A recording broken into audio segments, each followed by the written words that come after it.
de son équipe dans le cadre des élections municipales de mars 2008. Alors sans plus attendre, je vous demande d'accueillir et d'encourager sous un tonnerre d'applaudissements toute l'équipe de Manuel, à commencer par Pierre Baz, Yves Chappé, Julien Monnier, Robert Messan, Asdin Seriki, Eliane Coustillas, Christian Pigaglio, Damien Thierry, Jean-Louis Boilard, Carmel Bonnet, Michel Bonafou, Claudette Chalutot, Thierry Luciani, Priti Navani-Tarajou, Maurice Bensoussan, Monique Magnaman, Christian Olivier, Claude Maisonnat-Coutéo, Antoine Pavanani, Agnès Omer, Jean-Claude Guyardeau, Nézat Willy, Hervé Perra, Christiane Saget, Paco Majouri, Edith Morin, Francis Choix, Awa Sissoko, Manuel Valls, Daniel Valero, Jacques Longuet, Marianne Louis, Diego Diaz, Florence Bellamy, Pierre Tambourin, Fatoumata Koïta, Farouk Amami, Nicole Boulati, Olivier Potokar, Philippe Pasco, Roland Fleury, Élise Yagur et Emmanuel Valls.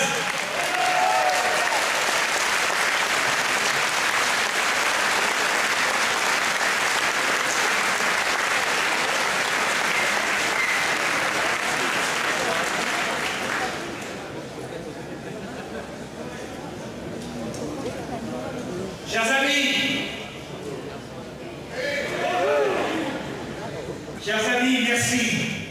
Merci d'ailleurs au mandat. Je crois qu'on peut applaudir à Coron.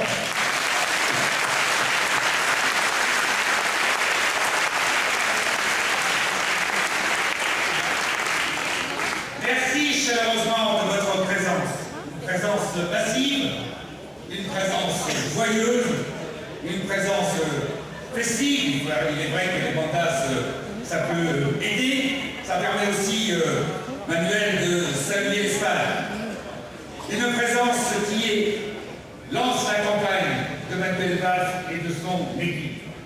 Une campagne, évidemment, c'est un moment de sérieux, c'est un moment de dialogue, c'est un moment de conviction. Mais j'espère partout, en tous les cas, en particulier à Évry, la démocratie, elle ne peut pas rimer avec l'ennui. La démocratie, à Évry, elle rime avec la vie. Et on peut dire, chers amis, que de vie, de soif de la mort à pleines dents, vous n'en manquez pas. Et c'est mon deuxième merci que je peux vous adresser chaleureusement. Votre soif d'une vie meilleure, votre soif de braver les difficultés, votre soif de redonner du punch à Évry. Eh bien, cela a été, depuis 2001, pendant bientôt 7 ans, notre principal carburant. C'est lui qui nous a donné l'énergie pour prendre l'avenir d'Évry et pour prendre l'avenir de chacune et de chacun d'entre vous à bras-le-corps. C'est bien la préparation et c'est Évry.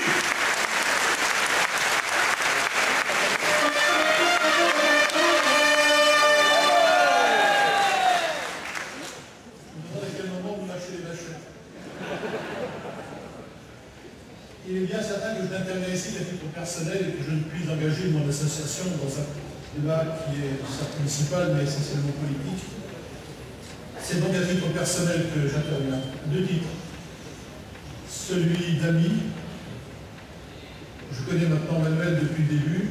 J'ai travaillé avec lui, j'ai apprécié sa qualité, son homme.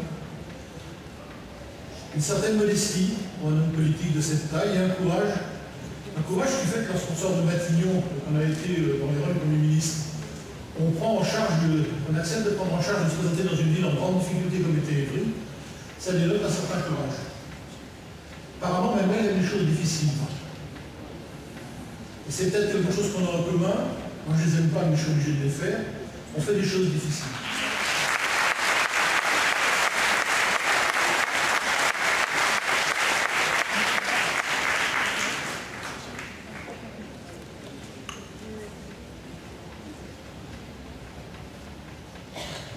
Bonsoir.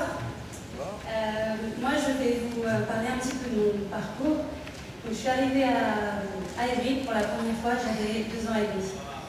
Et comme toutes les familles issues de l'immigration, mes parents voulaient m'apporter le meilleur des 2 mondes. Sauf que mon parcours professionnel et scolaire n'a pas été vraiment une réussite. Donc, je vous laisse imaginer la déception de mes parents, surtout quand ils ont vu que j'ai accroché à un domaine assez aléatoire qui est le milieu artistique. Et bon, c'est un milieu qui est assez incertain et qui était aussi pour les plus chanceux. Le plus difficile, c'est que, bon, vous allez me dire, c'est pas dramatique, c'est vrai, mais j'ai perdu énormément de temps. Parce qu'à l'époque, il n'y avait pas de structure pour pouvoir m'orienter. Il n'y avait pas de personne qui pouvait m'accueillir, me dire que mon parcours professionnel était bien ou mon parcours scolaire était le choix que je devais faire. Et aujourd'hui, Manuel Valls propose cet encadrement. Donc, moi, je pense que ça permettra l'égalité des chances au niveau de l'accès à l'emploi et ça permettra surtout à nos jeunes qui souffrent du chômage d'avoir un repère professionnel et surtout de ne pas se sentir abandonné. Parce que moi, j'ai ressenti ce sentiment et c'est difficile, surtout quand on a 18 ans.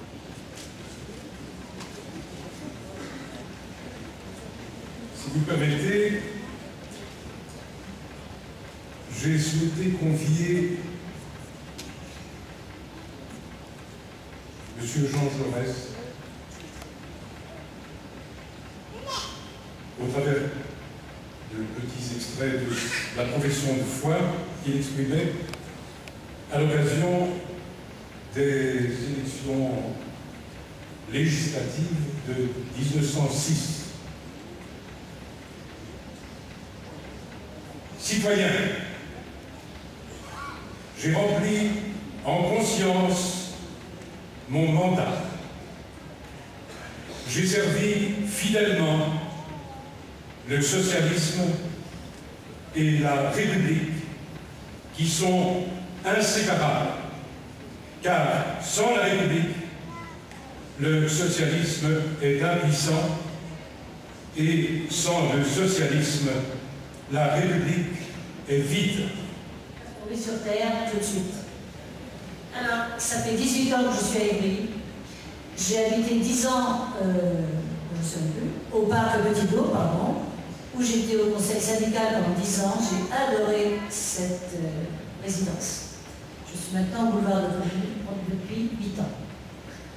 À la mairie, j'ai été administrateur au CCAS pendant 13 ans. J'en suis sortie l'année dernière.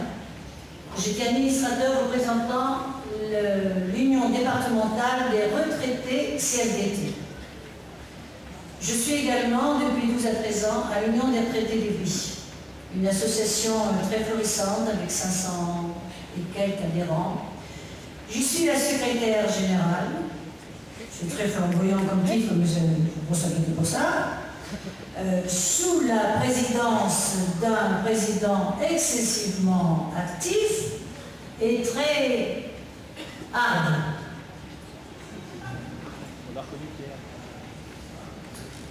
J'ai donc suivi le parcours de Manuel d'une façon très... sans lâcher, pire que le KGB. Il a sillonné toute la ville depuis 6 ans, tous les quartiers. Il connaît toutes les associations. Il va à toutes les manifestations. Il en a même plusieurs par jour. Ce qui lui permet d'être au top niveau pour continuer le travail qu'il a fait de changer ses vies. Bon, je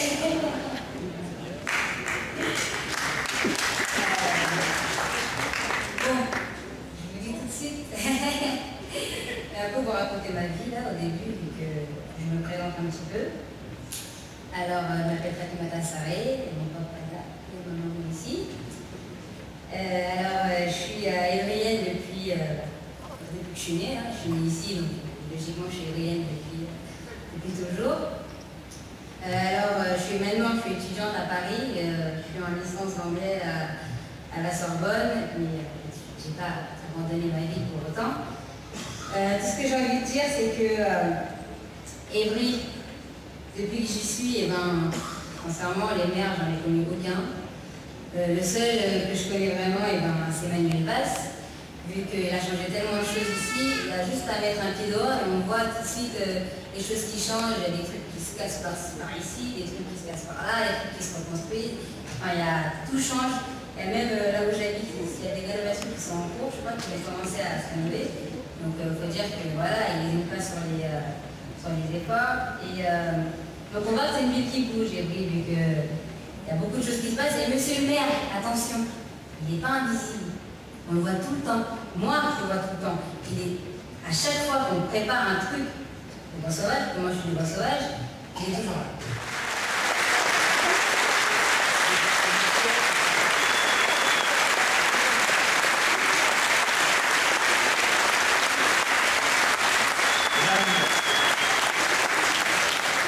Mesdames et messieurs, chers concitoyens, chers amis, merci à tous et à toutes d'être venus aussi nombreux à l'occasion de cette soirée de lancement de notre campagne. Je veux saluer évidemment Bernard Barato, Sherazade Benabi, Jean-Claude Drouot, Geneviève Bompard et Fatimata Sarré pour leur soutien amical, libre, désintéressés et leur engagement à mes côtés. À tous les 5, merci. C'est un plaisir, c'est un honneur que vous soyez avec nous ce soir. Vous symbolisez la richesse et la diversité de notre ville. Vous symbolisez une ville qui va de l'avant, que nous avons transformée et que nous allons continuer à changer. Vous êtes de générations et de parcours différents, mais vous formez cette ville que j'aime et que vous aimez. Merci de vous applaudir et de les applaudir encore une fois. Celui d'agir, même s'il y a des moments, et nous les avons connus, difficiles, parce que quand on rencontre une famille qui vient de perdre un enfant tué par un coup de couteau, nous ne savons pas quoi dire et nous avons le sentiment d'être impuissants. Mais en tout cas, la passion, le bonheur, partager, d'être au service de citoyens de toutes conditions, de toutes origines, de toutes convictions. Et c'est là où vous avez le sentiment d'être véritablement utile, de citoyens qui ne baissent pas les bras devant les difficultés et la dureté de la vie. Et Dieu sait qu'il est dur aujourd'hui. Des Évriens amoureux comme moi de leur ville et qui la découvrent. Je me rappelle des promenades organisées par la Pure au moment où nous réalisions notre projet de ville. Je me rappelle des promenades organisées par Francelot, des pièces de théâtre organisées ici ou là, des Évriens redécouvrant leur ville, leur parc, leur rue et se disant finalement nous sommes fiers d'habiter à Évry, nous sommes fiers d'être Évriens, nous sommes fiers de partager une identité profondément contemporaine, profondément moderne. J'ai puisé auprès de vous l'énergie qui m'a permis de donner, évidemment, comme Francis le disait tout à l'heure, le meilleur de moi-même, l'envie, en tout cas, la volonté de m'engager en permanence. Et je n'étais pas seul. J'ai pu évidemment m'appuyer sur une équipe exemplaire de solidarité, compétente, désintéressée, elle aussi, qui a bien géré les finances de la commune, sans augmenter la fiscalité locale et sur une administration loyale et efficace. Je veux ici saluer tous ces agents dévoués qui font honneur au service public et à la fonction publique territoriale.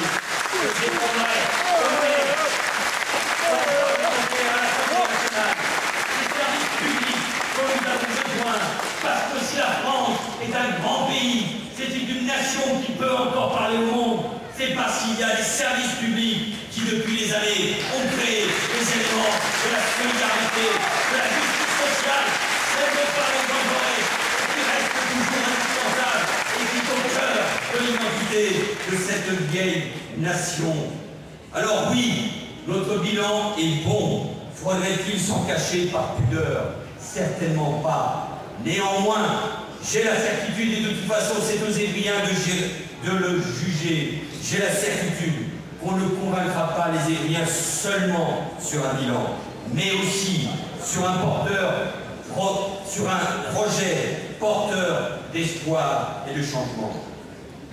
Chers amis, j'entends dire ici ou là, parmi nos détracteurs, c'est normal, parmi mes amis, ça m'inquiète, qu'il n'y a pas d'enjeu dans cette élection municipale des 9 et 16 mars.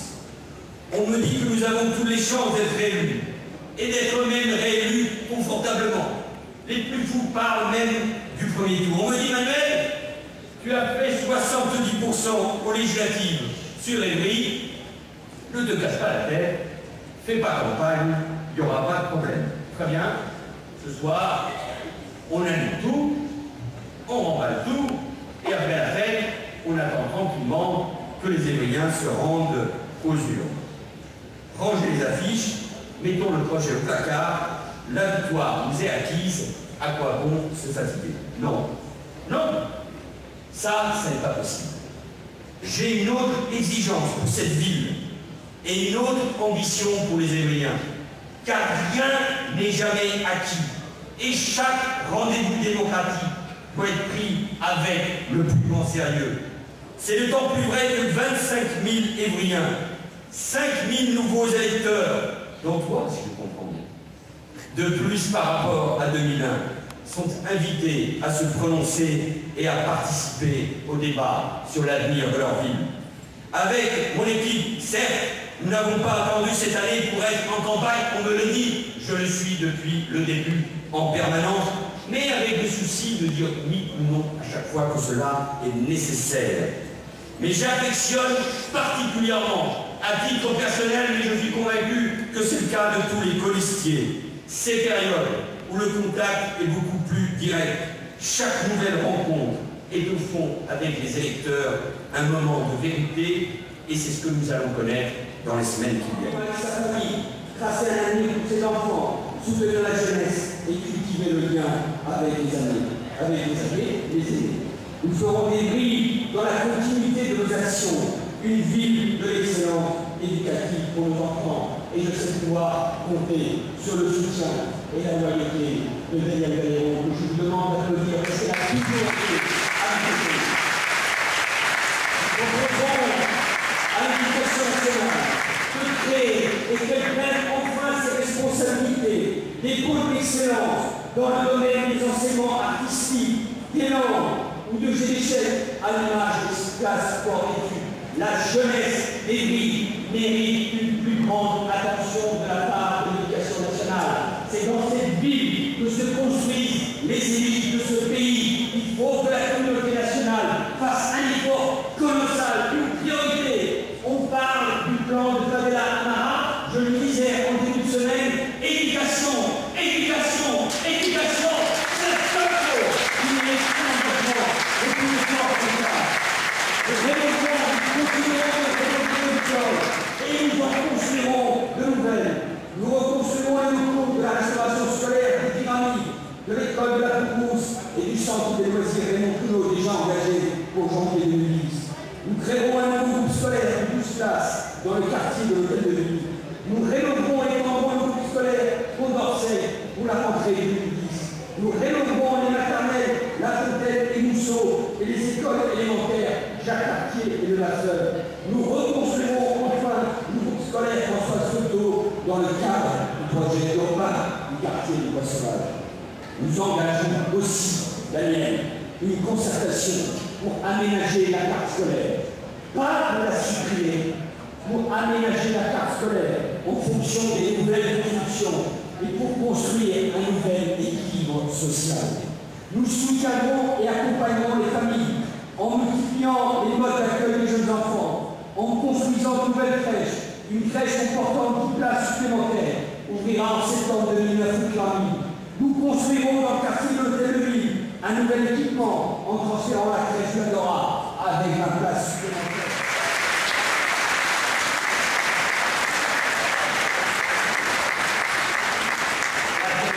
La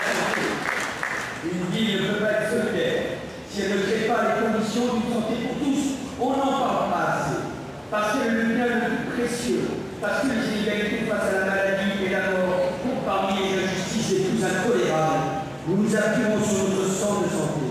Et évidemment, le nouvel hôpital francilien qui ouvrira à Évry en 2010. Et nous prenons plusieurs mesures. Nous agirons pour implanter des maisons médicales où des professionnels de santé, y compris les généralistes et les spécialistes de l'hôpital, tiendront des consultations pour tout près.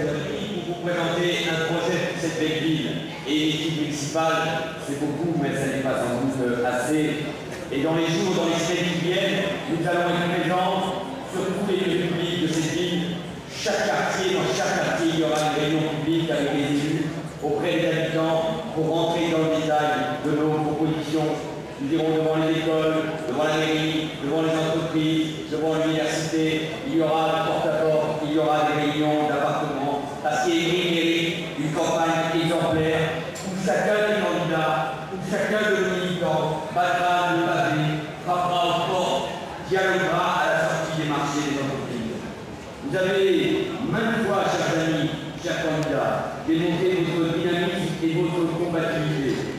Et le plus grand des combats consiste à lutter contre soi-même, à ne pas se contenter des acquis et des situations confortables, à ne pas se reposer sur ses lauriers. Cela, les Évriens, ne nous les pardonneraient pas. À vos côtés, chers policiers, je serai en première ligne dans ces porte-à-porte, dans ces réunions publiques, dans ces meetings. Car si nous devons convaincre, nous devons aussi, à travers la campagne, insuffler la dynamique du changement. Nous aurons à convaincre les Évriens, non pas de nous réélire, mais que le projet que nous portons évidemment avec toute la gauche, les écologistes, les personnalités démocrates et les républicains du progrès, mais avec la volonté de rassembler une immense majorité d'Évriens, parce que plus d'Évriens s'engageront dans cette campagne, participeront aux élections, voteront pour nous, plus le projet sera fort, plus il sera porté à nos exigences, plus il pourra aller encore plus loin. Et s'il est meilleur, et je le crois, c'est parce qu'il permet à chaque Évrien de se créer un avenir, parce qu'il permet aussi de conquérir une autonomie, une liberté, en refusant les logiques de l'assistanat, sans rien sacrifier à la solidarité. C'est enfin parce qu'il permet de retrouver la fierté de vivre dans une ville qui elle aussi est promise, je l'espère, un bel avenir. C'est à ce prix que nous convaincrons, en rencontrant, dialoguant avec les Évriens.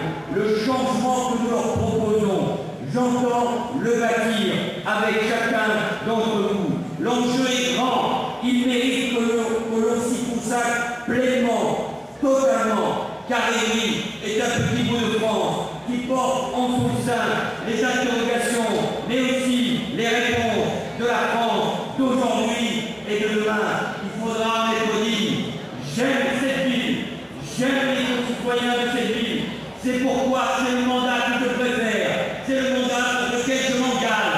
Je m'engage à être votre maire pendant 6 ans pour changer Évry, pour répondre à vos attentes, pour transformer la vie quotidienne, pour aller loin, pour Évry, pour les Évriens, pour sa jeunesse, pour tous ceux qui souffrent, comme pour tous ceux qui espèrent. C'est d'une certaine manière, parce que j'aime Évry et j'aime les Évriens, mon propre projet, celui dans lequel je m'identifie, je les réalise. Et bien cette énergie qui est la mienne, cette volonté de changer, je veux la faire partager